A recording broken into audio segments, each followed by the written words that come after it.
Assalamualaikum warahmatullahi wabarakatuh. Perkenalkan nama saya Clarista Khaira Salsabila dengan MPN 2316268. Di sini saya akan mempresentasikan mengenai sistem hukum anti korupsi, perbandingan lembaga anti korupsi, dan strategi pemberantasan korupsi. Di sini adalah latar belakang. Korupsi masih menjadi permasalahan serius yang menghambat pembangunan, melemahkan sistem hukum, dan merusak kepercayaan publik termasuk di Indonesia. Pemberantasan korupsi membutuhkan pendekatan yang efektif, sistematik, dan berkelanjutan melalui lembaga yang kuat dan independen. Negara seperti Hong Kong, Singapura, dan Malaysia berhasil menekan korupsi melalui lembaga anti korupsi seperti ACAC, CPBI, dan MICC yang mengedepankan penegakan hukum tegas, pencegahan, serta edukasi masyarakat. Keberhasilan tersebut menjadi rujukan penting untuk mengkaji dan membandingkannya dengan peran serta kinerja KPK Indonesia dalam upaya menguatkan sistem hukum anti korupsi nasional. Selanjutnya di sini saya akan menjelaskan lembaga anti korupsi. Di sini ada KPK Indonesia. Komisi Pemberantasan Korupsi atau KPK merupakan lembaga negara yang dibentuk untuk menangani tindak pidana korupsi melalui fungsi penyelidikan, penyidikan, penuntutan, serta pencegahan. KPK berperan sebagai lembaga superbody dengan mandat nasional. Namun dalam perkembangannya menghadapi tantangan terkait independensi, kelembagaan, dan perubahan regulasi yang mempengaruhi efektivitas kinerjanya. Berikutnya ada ICIC Hong Kong. Independent Communication Against Corruption atau ICIC Hong Kong dibentuk pada tahun 1974 sebagai lembaga independen yang bertanggung jawab langsung kepada chief eksekutif. ICIC mengadopsi pendekatan tiga pilar, yaitu penindakan, pencegahan, dan edukasi masyarakat, serta dikenal berhasil menurunkan tingkat korupsi secara signifikan melalui kewenangan luas dan dukungan politik yang kuat. Selanjutnya ada CPBI Singapura.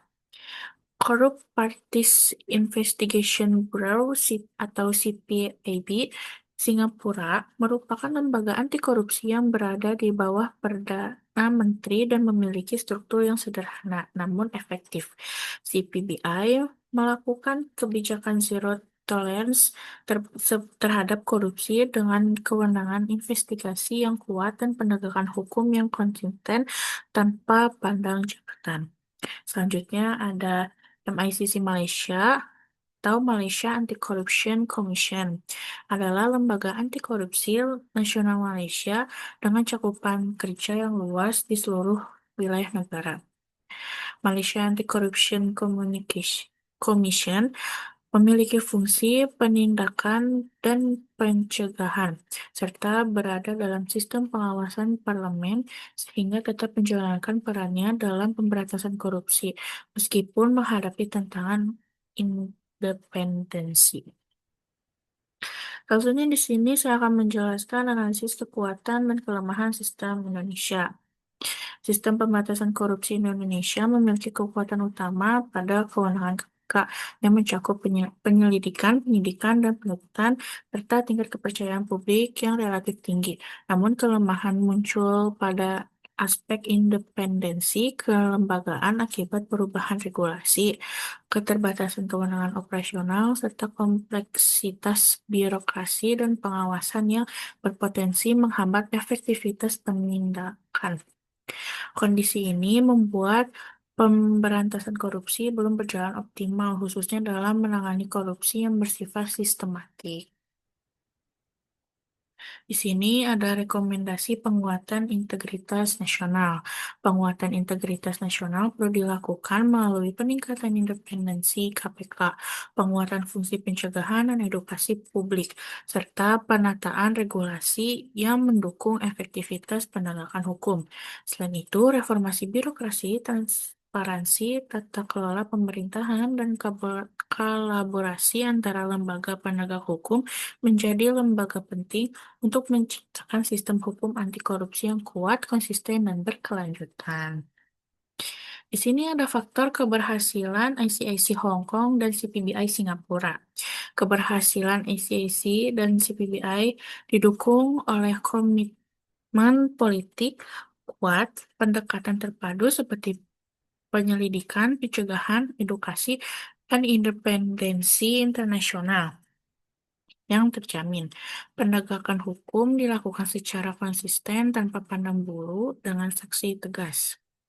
Sistem pengawasan internal yang kuat menjaga akuntabilitas didukung sumber daya memadai dan teknologi modern. Kampanye edukasi aktif berhasil membangun budaya integritas dan kesadaran masyarakat untuk melawan korupsi. Selanjutnya di sini ada struktur dan kewenangan KPK. KPK Indonesia memiliki kewenangan yaitu menyelidiki, penyidikan, dan penuntutan dalam perkara tindak pidana korupsi. Namun dibanding dengan lembaga sejenis di negara lain, struktur KPK berada dalam sistem pengawasan yang berpotensi membatasi independensi. Perbedaan ini mempengaruhi efektivitas KPK dalam menjalankan fungsi pemberantasan korupsi. Lalu di sini ada perbandingan struktur kewenangan KPK dengan lembaga sejenis di negara lainnya.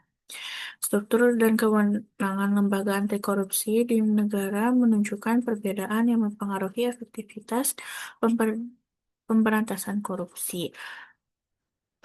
ACIC Hong Kong dan CPBI Singapura memiliki struktur yang relatif independen dengan kewenangan luas dalam penyelidikan, pencegahan, dan edukasi sehingga mampu bertindak cepat tanpa banyak hambatan administratif.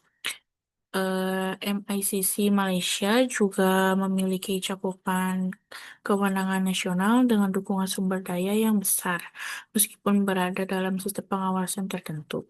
Sementara itu, KPK Indonesia memiliki kewenangan penyelidikan, penyidikan, dan penuntutan, namun struktur kelembagaannya berada dalam sistem pengawasan yang berpotensi membatasi independensi. Perbedaan struktur dan kewenangan ini mempengaruhi fleksibilitas, kecepatan, serta efektivitas masing-masing lembaga dalam menangani tindak pidana korupsi. Di sini selanjutnya ada dampak revisi Undang-Undang KPK. Revisi Undang-Undang KPK berdampak pada perubahan mekanisme kerja lembaga, khususnya dalam hal pengawasan dan kewenangan penyadaan. Perubahan ini dinilai berpengaruh terhadap efektivitas pemberantasan korupsi karena dapat memperlambat proses penegakan hukum dan menurunkan kepercayaan masyarakat. Lalu di sini ada strategi penguatan sistem anti korupsi. Untuk memperkuat sistem hukum anti korupsi di Indonesia diperlukan peningkatan independensi lembaga, penguatan fungsi pencegahan, serta edukasi publik secara berkelanjutan. Selain itu, koordinasi antara lembaga penegak hukum dan dukungan politik yang konsisten menjadi faktor penting yang menciptakan pemberantasan korupsi yang efektif.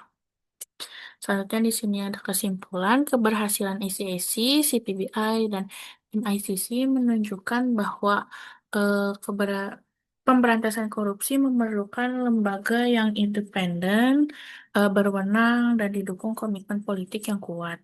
KPK Indonesia memiliki peran strategis, namun masih menghadapi tantangan pada aspek independensi dan regulasi. Oleh karena itu, penguatan kelembagaan, pencegahan, dan budaya anti korupsi menjadi kunci peningkatan integritas nasional.